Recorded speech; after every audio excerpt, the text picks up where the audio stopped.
Imaginen por un momento que su documento de identidad no refleje quiénes son realmente, que su nombre y su sexo legal no coincidan con su identidad, y que por ello cada trámite, cada servicio y cada espacio social se convierta en un acto de discriminación. ¿Qué pasaría si el propio Estado delimita su dignidad? Este es el caso de Jenny Stephanie Francesco Sánchez, una mujer transexual que lucha por el reconocimiento legal de su identidad.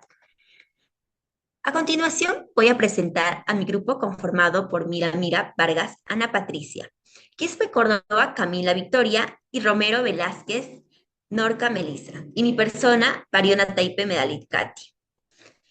Analizaremos este caso aplicando el método de resolución del doctor Elmer Arce, de casos y justificación jurídica, en el cual nos permite estudiar el problema desde una versión constitucional, crítica y sistemática. El primer paso del método realizamos la identificación de los hechos, que permite delimitar con precisión el problema jurídico antes de analizar cualquier norma. Jaime Francesco Sánchez interpone una demanda solicitando el cambio de su nombre y de su sexo registral para ser reconocida legalmente como Jenny Stephanie Francesco Sánchez, de sexo femenino. Desde su infancia se ha identificado como mujer, lo cual generó una constante situación de vulneración social, violencia estructural y exclusión. En su etapa adulta consolidó plenamente su identidad femenina y en el año 1994 se somete a una cirugía de resignación sexual, que parte de su proceso de afirmación de identidad de género. Sin embargo, en la RINEC mantiene su registro como varón, produciéndose una discordancia entre su identidad vivencial y su identidad jurídica, lo que generó obstáculos en trámites administrativos, atención médica, entidades bancarias, espacios laborales y escenarios de seguridad ciudadana. Esta situación produce una afectación directa a su dignidad, identidad, igualdad y libre desarrollo de la personalidad. En el caso se reconoce tres instancias judiciales. El primero, el cuarto juzgado civil de Lima, emitido en resolución 14/2021. El segundo, la primera sala civil permanente de Lima Norte, resolución 18/2021. Y como último, la Corte Suprema de la República, resolución final en el 2024. Este recorrido evidencia la complejidad jurídica del caso y la resistencia institucional frente al reconocimiento pleno de la identidad de género.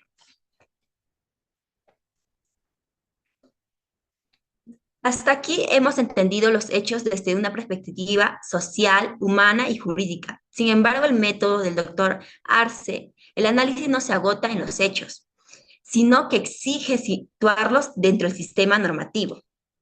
Por ello, corresponde ahora identificar qué norma protege esta situación jurídica. Doy paso a mi compañera Ana Miramira, quien desarrollará el marco normativo y la validez de las normas aplicables en este caso. Muchas gracias. Este caso se ubica dentro del derecho constitucional, el derecho civil de las personas y el derecho administrativo registral, conformando un marco normativo de naturaleza mixta. A nivel constitucional se vincula con los derechos a la dignidad, identidad personal, igualdad y no discriminación, reconocidos en los artículos 1 y 2, incisos 1 y 2 de la Constitución Política del Perú. En el plano civil resulta aplicable el artículo 29 del Código Civil, que permite el cambio de nombre por causa justificada, así como el artículo 15, que protege los derechos de la personalidad. Finalmente, interviene el ámbito registral, ya que el RENIEC cumple una función pública de identificación civil, debiendo actuar conforme a la Constitución.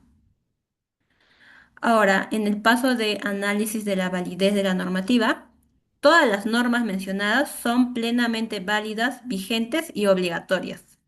La Constitución tiene aplicación directa e inmediata y se impone sobre toda norma inferior por el principio de supremacía constitucional. El artículo 29 del Código Civil se encuentra vigente y permite superar el rigor formal del norma cuando se afectan derechos fundamentales. Además, la jurisprudencia del Tribunal Constitucional y la Corte Interamericana de Derechos Humanos tiene carácter vinculante para el Estado peruano en virtud del artículo 55 de la Constitución. Por tanto, el ordenamiento jurídico ya cuenta con herramientas normativas suficientes para resolver el caso, aún sin una ley expresa de identidad de género. Como se ha demostrado, las normas aplicables son plenamente válidas y obligatorias, pero el método del doctor Axe exige ir un paso más allá. No solo debemos identificar normas, sino interpretarlas correctamente ante la ausencia de la regulación expresa. En este contexto, cedo la palabra a mi compañera Camila Quispe, quien desarrollará la interpretación en abstracto del material jurídico irrelevante y la determinación de la norma específica aplicable al caso.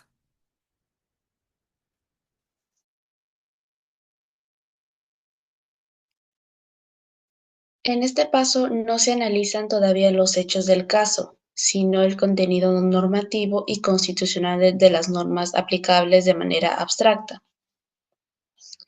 La interpretación se sustenta, en primer lugar, en la jurisprudencia esencial del Tribunal Constitucional. En el expediente 06040 del año 2015, el tribunal establece que la identidad de género forma parte del contenido constitucionalmente protegido del derecho a la identidad personal y que el sexo no es solo una realidad biológica, sino una categoría biopsicosocial. Esto significa que reducir la identidad únicamente al sexo biológico constituye una interpretación restrictiva e inconstitucional del derecho a la identidad. En el expediente 0010 del año 2002, el tribunal reconoce la aplicación directa de la Constitución, incluso ante la ausencia de la ley expresa, lo cual habilita a los jueces a garantizar derechos fundamentales frente a vacíos legislativos. Asimismo, la opinión consultiva 2417 de la Corte Interamericana de Derechos Humanos dispone que los estados deben reconocer legalmente la identidad de género basándose únicamente en el consentimiento libre e informado, sin exigir requisitos médicos, quirúrgicos o psiquiátricos. Esta opinión tiene rango constitucional en el Perú en virtud del artículo 55 de la Constitución. Ahora voy a pasar a la determinación de la norma específica aplicable. Las normas constitucionales que se aplican directamente al caso son: artículo 1. La dignidad humana como fin supremo del Estado. Nos dice que todo se debe interpretar desde la dignidad humana, que es la base para respetar la identidad de cada persona. Artículo 2, inciso 1, que es derecho a la identidad personal y al libre desarrollo. Reconoce el derecho a la identidad, que incluye cómo una persona se siente y al mismo tiempo se identifica. Artículo 2, inciso 2, es el derecho a la igualdad y a la no discriminación. Artículo 3, reconocimiento de derechos implícitos, que nos permite reconocer derechos aunque no estén escritos de manera literal. Y por último, artículo 55, que habla sobre el valor constitucional de los tratados internacionales. Nos recuerda que los tratados de derechos humanos también tienen rango constitucional. A nivel civil, aplica el artículo 29 del Código Civil, que habilita el cambio de nombre por causa justificada. En consecuencia, el material jurídico relevante permite afirmar que sí existe una base normativa suficiente para proteger el derecho de la demandante, aun sin una ley específica de identidad de género. Luego de haber interpretado las normas en abstracto y haber determinado con precisión cuál es la norma específica aplicable, corresponde ahora realizar, el último y más decisivo paso del método del doctorarse, que sería confrontar el derecho con los hechos concretos del caso. Para ello doy pase a mi compañera Melissa Romero, quien desarrollará la aplicación del derecho a los hechos y a la conclusión final del caso. Muchas gracias, compañera. Aplicación del derecho a los hechos. En este último paso se materializa la función del derecho como instrumento de justicia, pues se confronta el contenido normativo con la realidad vivida por la demandante. Dado que no existe una norma expresa que regule el cambio de sexo registral, se recurre a los métodos de interpretación e integración jurídica, como el método teleológico, que nos permite integrar las normas conforme a su finalidad, que en este caso es la protección de la dignidad humana y la identidad personal. El método sistémico, que permite armonizar la Constitución, el Código Civil y la jurisprudencia. evitando interpretaciones aisladas o contradictorias. También tenemos a la integración por laguna. Frente al vacío legal, el juez recurre a los principios constitucionales y precedentes vinculantes, garantizando la tutela efectiva de los derechos. Aplicando directamente el artículo 2, inciso 1 de la Constitución, se protege el derecho a la identidad. Con el artículo 2, inciso 2, se impide la discriminación y con el artículo 29 del Código Civil se permite el cambio de nombre. La demandante ha demostrado una trayectoria vital coherente con su identidad femenina, ha sufrido discriminación sistemática y ha construido su vida social bajo el nombre de Jenny Stephanie. En consecuencia, se ordena al RENIEC la rectificación del nombre, del sexo en el DNI y en los registros civiles, reconociéndola legalmente como mujer. Finalmente, y para concluir, podemos decir que la aplicación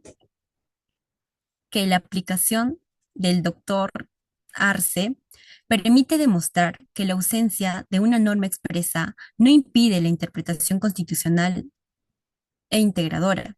En el caso de Jenny Stephanie Francesco Sánchez, evidencia que el derecho no puede permanecer ajeno a la realidad social y que la dignidad humana debe prevalecer sobre cualquier formalismo registral. De esta manera se garantiza la eficiencia real de los hechos a la identidad, igualdad y no discriminación, proscribiendo toda forma de discriminación institucional. Muchas gracias.